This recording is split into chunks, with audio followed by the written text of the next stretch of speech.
Hello everyone and welcome back to my YouTube channel with another useful and informative video. So guys, in this video I'm going to show you how to fix app crashing problem on iPhone in iOS 26. So guys, if you have updated your device to the latest version and your apps are crashing and you're unable to use the iPhone properly or some apps properly, here I will show you how can you fix it. So guys, for that you have to simply watch this video till the end. So guys, first of all, open settings on your device and then go to general and then go to software update and check if there is any update available for you. So guys, if there is any beta update like beta 1 or 2 is available, then you have to simply update it because it fixes the bugs in the previous version.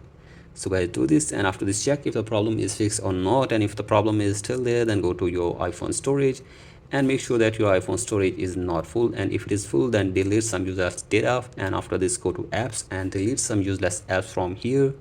After this, go back and go to the background app refresh, and here you have to simply turn off background app refresh if it is on.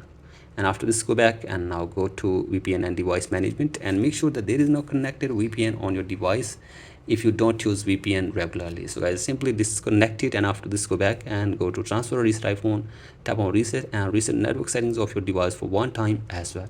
So guys, do this, and after this restart your device for one time as well. So guys, simply restart your device, and after this you have to simply use at least one app at a time on your iPhone, and don't use any app in the background, and make sure that there is no apps running in the background. So guys, here you can see this, there are many apps running in the background. You have to simply close all the app, and then you have to simply use at least one app on your iPhone.